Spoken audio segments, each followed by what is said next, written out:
Bonjour à toutes, bonjour à tous, bienvenue sur le plateau de la matinale de TV Vendée, vendredi 6 octobre 2023, dernier jour de la semaine avant le week-end. Nous sommes ensemble tous les jours de 7h à 9h. On fait tout de suite le point sur ce qui nous attend durant cette matinale. Le tournage d'un téléfilm au Sables d'Olonne. Mercredi, le Chenal avait un air de départ de Vendée Globe avec pour figurant des sablés, vous verrez. Toujours sur la Côte de Lumière dès lundi et pour toute la semaine prochaine, la deuxième année consécutive de la semaine Climat Air aura lieu. Le public pourra assister à de nombreuses conférences, visites et ateliers sur des thèmes variés. Les chroniques du jour sont à retrouver en deuxième partie d'émission. Le récap de la journée d'hier à l'Open de Vendée avec Alexandre Le Naour. D'ailleurs, dans le journal, nous mettons un coup de projecteur sur les juges de ligne. Le retour ce vendredi de l'agenda du week-end. Puis, comme toujours, désormais à suivre sur TV Vendée demain. Chaque édition de la matinale se termine avec le jeu. Nous vous donnons la possibilité de remporter vos places pour les nuits courtes. La 6e édition se déroule les 27, 28, 29 octobre. Le 5e et dernier indice arrivera en toute fin d'édition. Il faudra rester attentif si vous n'avez pas encore la réponse. Avant de passer au journal de la rédaction, voici la météo. C'est un très beau vendredi qui nous attend, un peu comme on les aime, du soleil, voilà le programme, quelques nuages seront présents par endroits, mais l'impression de beau temps domine. Le thermomètre affiche en moyenne 11 degrés à l'est, 10 sur les côtes. Cet après-midi, par contre, ce sera complètement dégagé.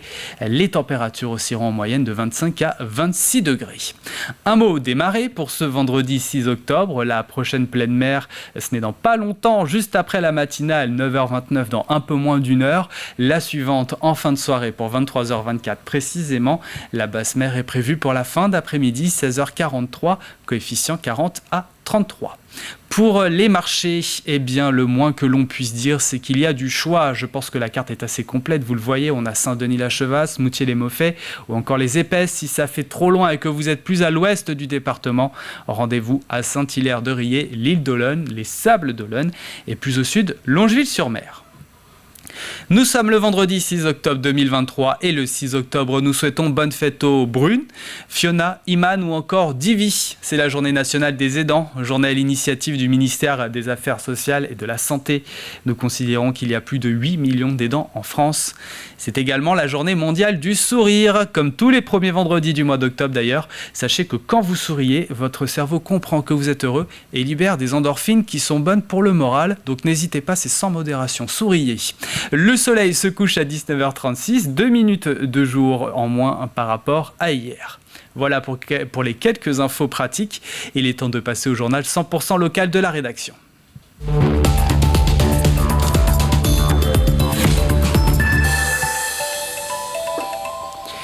C'est une sorte de carnet de santé numérique. Mon espace santé est un site internet où chacun peut faire figurer l'intégralité de son dossier médical.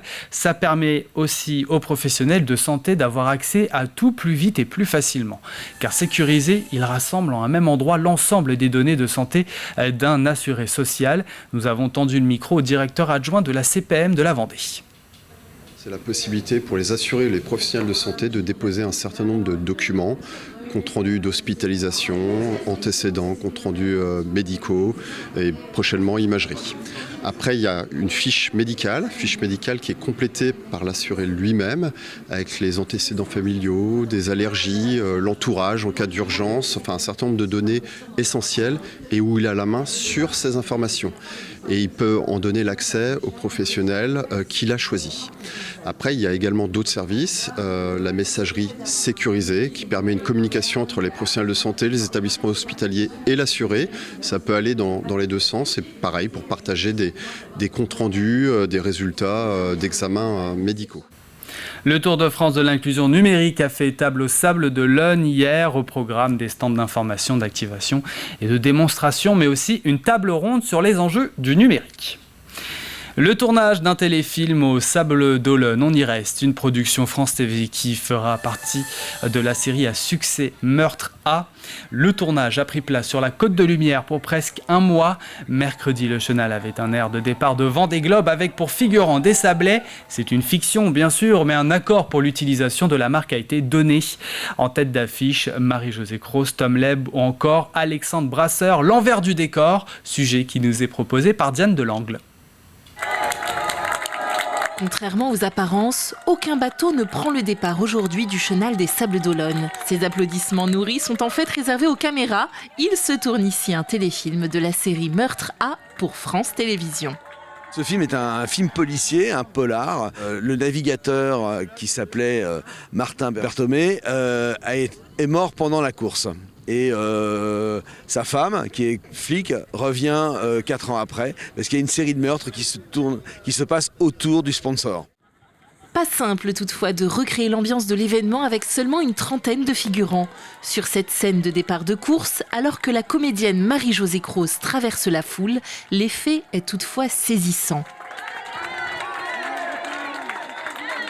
Mais on va alterner ce peu de figuration avec des images d'archives pour essayer d'avoir au maximum la foule, l'ambiance, le son. On ne pouvait pas reconstituer entièrement un départ du Vendée Globe de par le nombre d'IMOCA qu'il faudrait pour avoir un départ, un vrai départ. Donc là, on a l'ami Kaline qui est partenaire avec nous sur ce film. Donc c'était bien parce qu'on a quand même la possibilité d'avoir filmé l'IMOCA partant.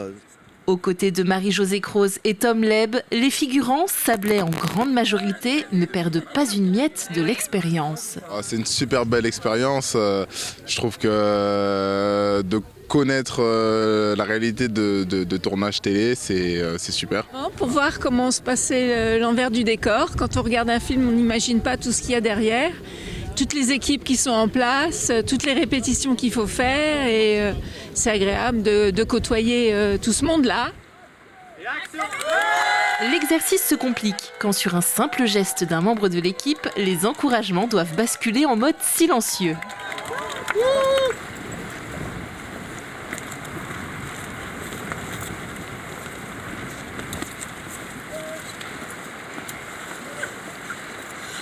C'est coupé, merci. C'est différent quand même de pas crier, de faire semblant, c'est un peu différent, mais bon, ça va, on va quand même pas aller dire que c'est très compliqué quand même. Intégralement réalisé au Sables d'Olonne, le tournage devrait prendre fin le 1er novembre. S'en suivra plusieurs mois de post-production avant une diffusion sur France 3, quelques jours avant le départ du véritable Vendée Globe 2024. La station d'épuration de Talmont-Saint-Hilaire est en travaux encore pour plus d'un an. Jusqu'en janvier 2025, la station Beauregard s'agrandit pour gérer 15 000 habitants au lieu des 9 000 d'origine. Des travaux qui coûtent 5,4 millions d'euros à la communauté de communes Vendée Grand Littoral, l'agence de l'eau et le département. Les travaux y sont nécessaires. C'est-à-dire que l'été, il y avait des grosses difficultés au niveau de la qualité de rejet, parce qu'il y avait trop d'eau qui est usée, qui arrivait à la station. Et ça s'en suivait donc une mauvaise qualité des rejets. Donc dans le milieu naturel, c'est pas bon pour l'environnement. On repart à zéro effectivement parce qu'on part sur une nouvelle station d'épuration, un peu nouvelle génération avec 2 filières. La totalité de la station d'épuration pourra traiter les habitants à l'année et la pression touristique.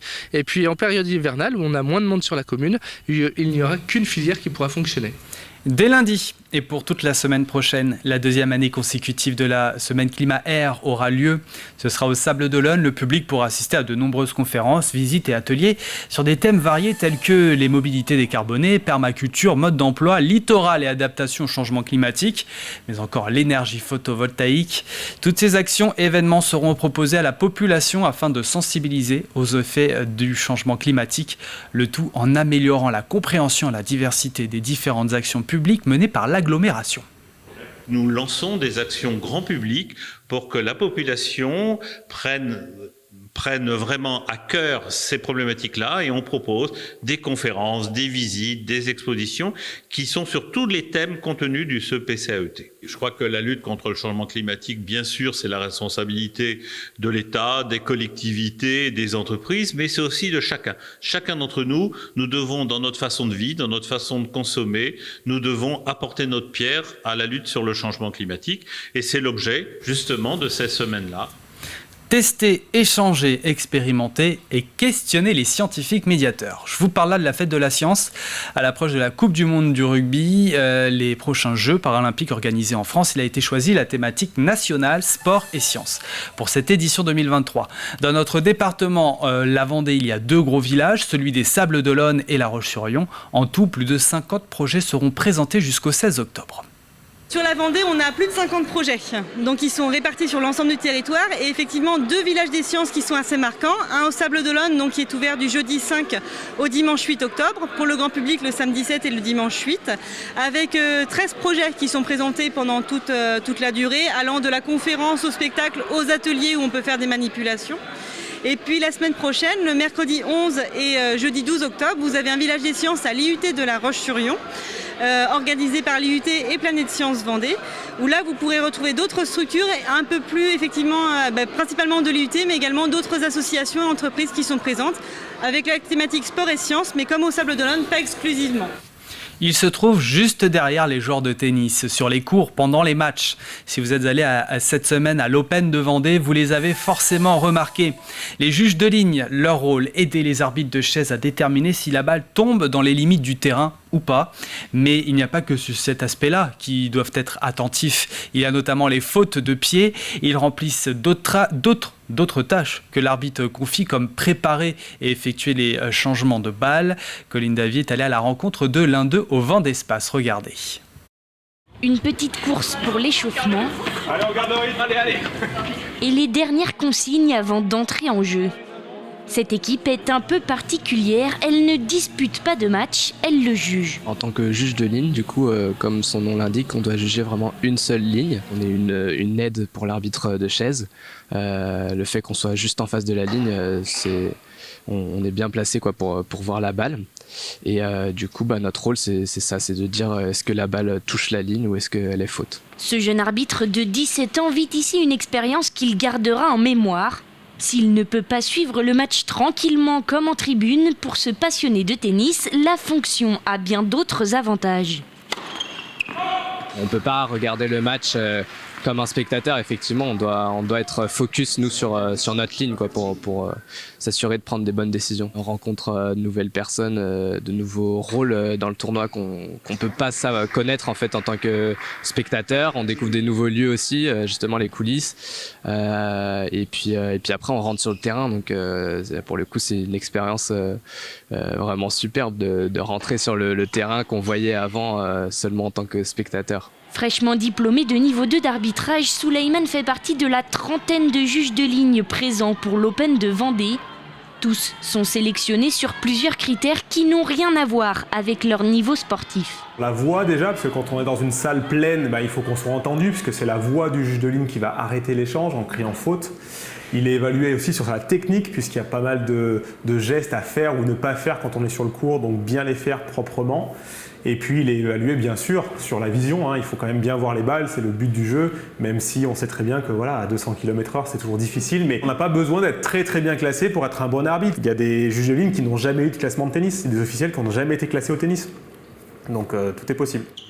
Pour devenir arbitre, il faut avoir 13 ans et être licencié. Avec un peu d'expérience en plus, l'Open de Vendée peut donc devenir accessible à tous les passionnés de tennis. Et puis, à l'approche de l'automne, les champignons sont de retour dans nos forêts. L'occasion pour la Société mycologique de Vendée, basée à La Roche-sur-Yon, d'entamer cette nouvelle saison. Cette année, avec la sécheresse, les conditions ne sont pas optimales. Idéalement, pour une bonne production de champignons, il faut de la pluie continue pour conserver l'humidité. Pas de gel la nuit, pas de vent et des températures douces. Il faut connaître aussi les bons endroits qui ne se transmettent pas si facilement. Si nous avons la pluie, les champignons vont se développer. Si on est dans un climat comme actuellement, là, où il fait chaud et sec, on va en trouver beaucoup moins. Parce que le b.a.-ba pour le champignon, c'est la présence de l'humidité. Un champignon, c'est environ 85% d'eau. Donc s'il n'y a pas cette eau-là, forcément, le champignon, le mycélium, parce qu'en fait, l'être vivant, c'est le mycélium. Lui, le mycélium, il va continuer à travailler dans le sol. il ne va pas disparaître du fait que c'est sec, pas du tout.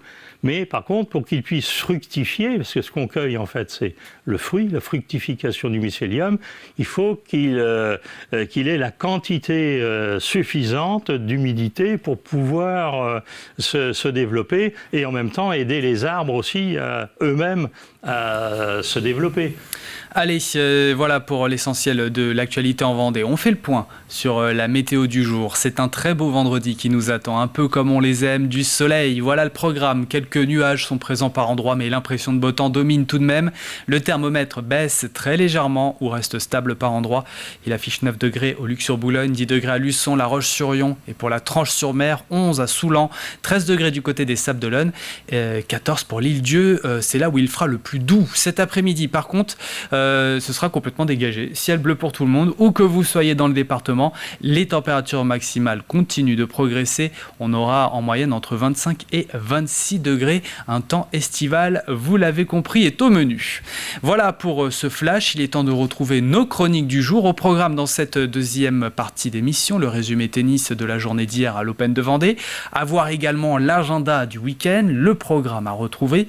L'extrait, c'est comme toujours, émission à suivre sur TV Vendée. Et puis nous nous quitterons avec le jeu de la semaine. Nous vous donnons la possibilité de remporter vos places pour les nuits courtes. La 6e édition se déroule les 27, 28 et 29 octobre. L'indice ultime arrive donc dans quelques instants. Mais avant, place au tennis, le résumé de ce qui s'est passé hier au Vendée Espace.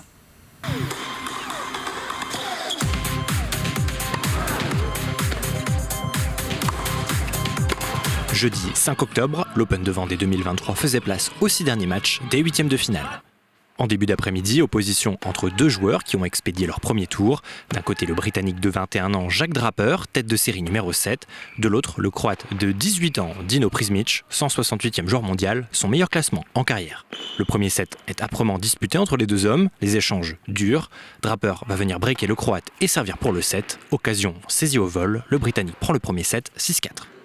La deuxième manche va offrir un très haut niveau de jeu, des échanges marathon, le Croate se bat sur toutes les balles, Dino Prismic en fait les frais, visiblement touché aux abdominaux, le soigneur est appelé sur le court. Au combat physique s'ajoute une bataille psychologique entre les deux frappeurs. Le récent vainqueur de Roland-Garros Junior produit un jeu emballant. Après un jeu titanesque de près de 20 minutes et 11 égalités, Prismic vient à bout de la solidité du gaucher et recolle, 6-3, une manche partout. Au troisième set, l'intensité ne baisse pas. Sur sa lancée, Prismic prend le service de Draper. Des breaks immédiats du gaucher de 21 ans, 38e mondial en début d'année. Comme au premier set, le Britannique fait le break et sert pour le match. Après 2h57 de jeu, c'est bien Jack Draper qui s'en sort, 6-3, 4-6, 6-3. Oui, ça a été un match très dur contre un excellent joueur. Il a déjà un niveau incroyable, mais je pense qu'il sera encore meilleur dans le futur. Il est très jeune en plus, mais je suis très heureux de m'en être sorti. J'ai donné le meilleur de moi-même. Parfois, je me suis senti frustré, mais je n'ai pas lâché. En devant m'incliner parfois à son très bon niveau de jeu, je suis resté dedans, concentré, et je suis soulagé de m'en sortir. Le deuxième match de l'après-midi offrait un duel franco-italien. Le Français de 27 ans et tête de série numéro 3 Benjamin Bonzi retrouvait face à lui Luca Nardi, 20 ans et 133e joueur mondial. La première manche est très équilibrée, alors à 5 jeux partout, le Nîmois va concéder son service. Le Transalpin de 20 ans ne se prive pas et empoche le set sur sa première occasion, 7-5. Après un break d'entrée, le Français, 89e joueur mondial, va faire la course en tête mais se fait débriquer dans la foulée. Le jeu se rééquilibre de nouveau, mais à l'image du premier set, le récent finaliste du Challenger de Rennes va perdre son service au moment le plus critique. Luca Nardi enquille et conclut. La tête de série numéro 3 quitte le tournoi, 7-5, 6-4, après un peu moins d'1h30 de jeu.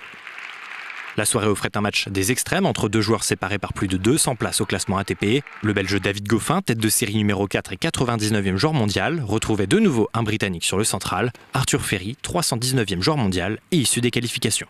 La première étincelle va venir du jeune droitier de 21 ans. À 3 jeux partout dans la première manche, Arthur Ferry break le Belge. Solide dans tous les compartiments, le franco-britannique n'offre aucune balle de break à Goffin et fait le travail au service. Première manche, Ferry 6-4. Comme au premier tour, le Belge de 32 ans se retrouve mené et réagit parfaitement avec un break dès l'entame. Double break pour Goffin, l'ex numéro 7 mondial recolle, 6-3, une manche partout. Et alors qu'il sert pour ne pas perdre, mené 5 jeux à 2, le Belge de 32 ans va finalement céder face au Britannique. Grosse surprise, Ferry, issu des qualifications, fait plier David Goffin en 3-7. Lancé à 22h, Pierre Hugerbert s'incline face à Thomas Machac. Le Tchèque, actuel 96e joueur mondial, l'emporte en 2 manches, 6-4, 7-6.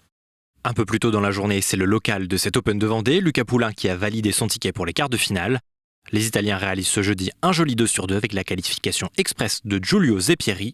Ce vendredi, duel franco-français à suivre entre Gaston et Escoffier. Poulain tentera de créer la surprise en sortant l'un des favoris pour le titre, le Britannique Jack Draper.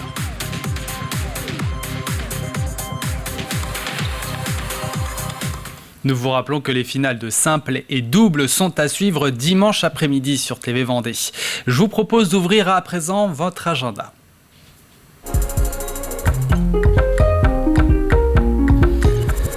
Festival de BD au Sable d'Olonne, le spectacle Toc Toc pour Essart en Bocage, un concert à Saint-Paul en Paray ou bien la fête de la science à Pouzauges samedi prochain. Voyez le programme.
Et c'est varié, il y en a pour tous les goûts. Avant de vous donner le cinquième jeu et le cinquième indice, le cinquième et dernier indice du jeu de la semaine, voici l'extrait du jour pour vous.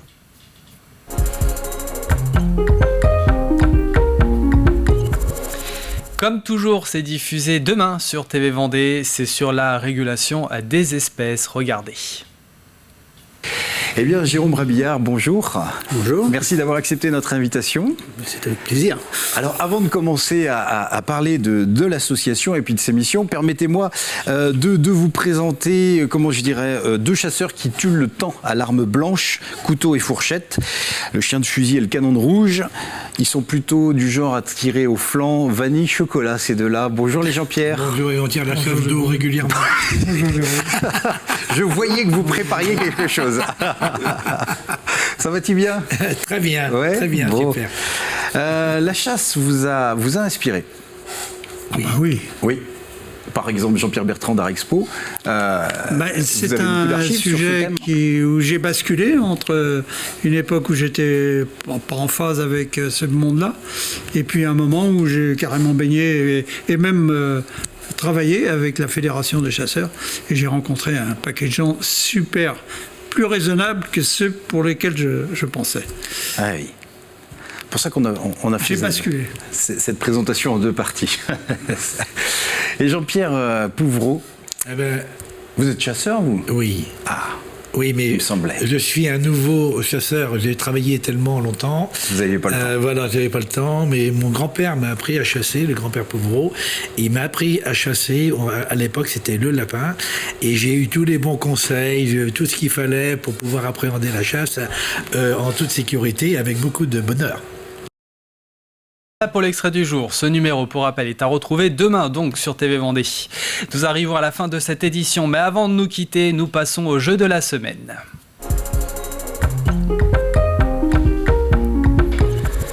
4 téléspectateurs remporteront 2 passes pour l'intégralité de la 6e édition du Festival des Nuits Courtes. Ça se passe sur 3 jours pendant les vacances de Toussaint de 27 au 29 octobre. Au programme du rock, du hip-hop ou bien de la musique électronique. Pour les remporter, ces passes, il faut répondre à cette question correctement, à cette question. Quel est le nom du concours national qui a lieu à La Roche-sur-Yon les 23 et 24 septembre? Je ne vous laisse pas comme ça, bien entendu. Voici le 5e indice, c'est le tout dernier. Restez attentifs. Le rendez-vous a été donné au potager extraordinaire. Pour jouer, c'est sur tvvendée.fr. C'est là aussi que vous retrouvez tous les indices de la semaine. Le tirage au sort, c'est tout à l'heure. Bonne chance à toutes et à tous. Voilà pour cette matinale du 6 octobre. L'info revient à 12h30 avec Julie Morini. Passez une excellente journée sur TV Vendée.